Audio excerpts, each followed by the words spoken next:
L'invité politique de Guillaume Durand sur Radio Classique et Paris Première. Benoît Hamon, donc bonjour. Est-ce que vous considérez, pour qu'il y ait une clarification à gauche, il faudrait que François Hollande n'aille pas à la présidentielle ? Non, je pense même plutôt le contraire. Je pense qu'aujourd'hui, celui qui concentre beaucoup de reproches dans la manière dont il a exercé le pouvoir c'est Manuel Valls et dans la façon dont il a mis en œuvre des politiques dans le domaine économique, dans le domaine social, dans le domaine de l'écologie, c'est le président de la République, François Hollande, parce qu'il a été élu sur un programme, un mandat, et qu'il a, à plusieurs égards, rompu avec le pacte qu'il avait avec les Français, ses électeurs. Le Premier ministre était là pour mettre en œuvre un certain nombre d'orientations politiques voulues par le président de la République. Et celui qui me semble le plus légitime, mais en même temps je n'ai pas à choisir à leur place, ce sera une décision qu'ils prendront seuls l'un et l'autre. Celui qui me paraît le plus légitime, c'est évidemment le président de la République sortant. Qui participerait donc aux primaires. Oui. Et est-ce que ça veut dire que dans ce cas, justement, Manuel Valls n'irait pas ? Écoutez, moi, Non, mais on est obligé de tenir compte, on va parler de programme, on est obligé de tenir compte de la façon dont tout ça est en train de tourner. Je comprends que vous soyez obligé d'en tenir compte, savoir si le Premier ministre ira ou n'ira pas. Qu'est-ce qui les différencie sur le fond ? Rien. L'exercice du pouvoir. Une certaine autorité chez Manuel Valls et une certaine pusillanimité chez François Hollande. L'autorité pour l'autorité, ça veut dire quoi ? Je ne sais pas ce que c'est, moi, l'autorité, dès lors que, aujourd'hui, est-ce que dans notre pays, dans la mise en œuvre des valeurs fondamentales de la République, est-ce qu'on est plus égaux aujourd'hui qu'hier ? Est-ce qu'on est plus libre qu'hier ? C'est ça, là-dessus, qu'on attend l'autorité de l'État. Moi, j'entends dans le discours de ceux qui disent plus d'autorité, ils veulent plus de pouvoir pour eux-mêmes, parce qu'aujourd'hui, les électeurs contestent l'usage qu'ils font du pouvoir. Moi, je ne veux pas donner plus de pouvoir à Manuel Valls. Je ne veux pas donner plus de pouvoir à celles et ceux qui ont trahi le mandat de leurs électeurs. Ce que je souhaite, c'est que aujourd'hui, sur un principe simple, quand on est de gauche, on fait une politique de gauche, quand on est de droite, on fait une politique de droite, on puisse s'y retrouver. Or, c'est pas franchement le sentiment qu'ont les Français de s'y retrouver quand ils écoutent Manuel Valls. C'est pas tellement les valeurs de gauche qui tintent à leurs oreilles. Et je pense que c'est là-dessus qu'il faut clarifier. Vous avez rendez-vous tous les lundis dorénavant pour justement mettre en avant votre campagne avec la presse dans votre QG qui est la tournée de Montparnasse. Et un, deux ou aussi va se présenter dans les jours qui viennent, peut-être même dans les heures qui viennent, et qui est une illustration d'une autre manière même d'incarner la politique de gauche. Bon, lui, il se revendique pas tellement de gauche, hein. C'est assez compliqué pas de poser la question. Mais voilà. Non, mais pas socialiste, ni même de gauche, mais pas socialiste. Oui, mais bon, qu'est-ce que ça veut dire ? Je vais prendre un exemple. Une des propositions que je trouve intéressant chez Emmanuel Macron, c'est qu'il met des propositions sur la table. J'essaye de faire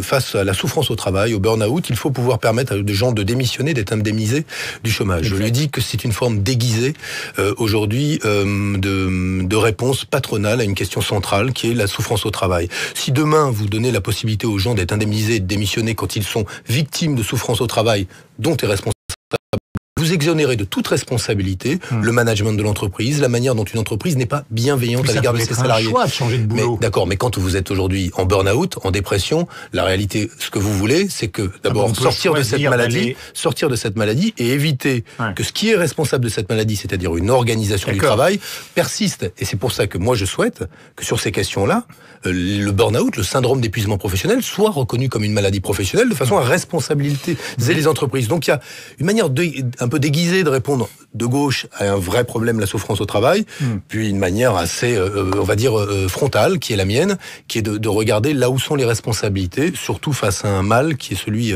du syndrome d'épuisement professionnel et de ces pathologies psychiques liées au travail. Vous considérez que de toute façon, cette candidature, là aussi sur l'échiquier politique, elle est inexorable, celle d'Emmanuel Macron ?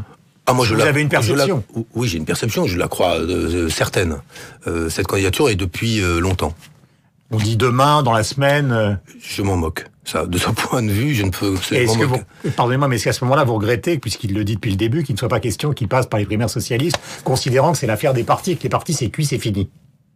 Écoutez, c'est intéressant, mais si je comprends bien sa vision du système, ce système, ce serait les partis. Mais heureusement qu'il y avait des partis politiques pour permettre à des ouvriers d'être députés.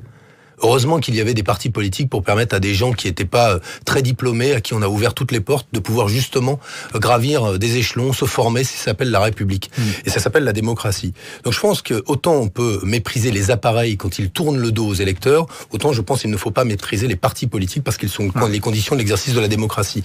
Et en même temps, je vais vous dire, si les partis politiques, comme le Parti Socialiste aujourd'hui ou d'autres, finalement n'ont pas d'autre jeu que d'essayer de perpétuer un système qui est un système aujourd'hui qui finalement finalement distribue des rentes politiques ou des rentes électorales. Effectivement, ça n'a pas beaucoup d'intérêt. Et sur ce point, moi, je n'ai pas du tout envie de poursuivre ce système. C'est la raison pour laquelle, au passage, j'ai proposé, dans les réformes que je propose sur le plan démocratique, ce que j'ai appelé la mise en œuvre d'un véritable 49.3 citoyen, c'est-à-dire la possibilité demain, pour pouvoir mettre une proposition de loi sur la table de l'Assemblée, pour pouvoir déclencher un référendum, voire pour pouvoir empêcher la promulgation d'une loi, qu'il y ait un droit d'initiative citoyenne à partir d'1% des citoyens inscrits sur la liste électorale. Les citoyens et les parlementaires aussi.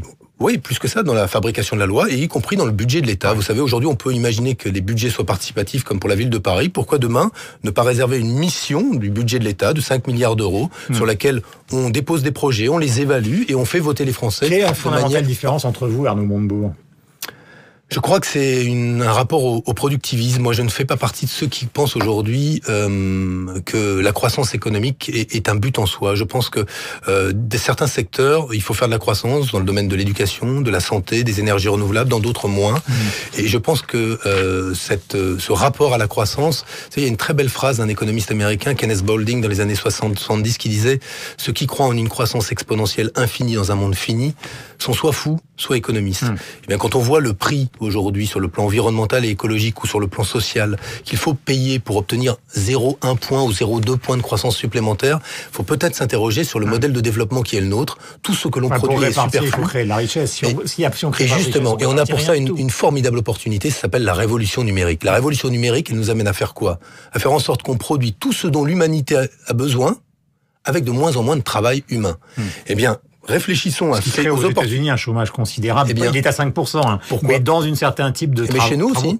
Mais chez nous aussi, ça crée du chômage. Mais la question c'est, justement, si on veut se protéger de ces risques-là, une seconde, comment est-ce qu'on repense notre sécurité sociale, où aujourd'hui ce sont ceux qui travaillent qui cotisent, et quand ceux qui travaillent disparaissent et qu'ils sont remplacés par des machines ou des algorithmes, ne peut-on pas penser l'avenir de notre protection sociale en imaginant une fiscalité qui pèse sur l'ensemble de la richesse produite, la valeur ajoutée, ce que produisent les machines et pas simplement les hommes. Voilà des sujets dont moi j'aimerais parler à l'élection présidentielle et sur lesquels je n'ai guère entendu la droite, mais je n'entends guère non plus mes rivaux ou concurrents de gauche, Arnaud Montebourg, Emmanuel Macron, Manuel Valls ou tout autre. Alain Juppé parle d'un quinquennat qui est une catastrophe et la question de Notre-Dame-des-Landes est à la une de l'Opinion ce matin. Je lis entre l'affaire Leonarda, ses virées à scooter rue du Cirque et son invraisemblable collection de livres confessions. On en attend un d'Aquilino Morel en janvier qui s'appelle Bim Bam Boum. Les amateurs de la petite histoire n'auront qu'à se baisser pour ramasser les meilleures anecdotes du quinquennat de François Hollande. À elle seule, celle-ci est exemplaire. Notre-Dame-des-Landes. Il faut faire quoi ? Écoutez, moi j'ai un point de vue sur Notre-Dame-des-Landes. Je pense depuis longtemps que ce projet n'est pas bon.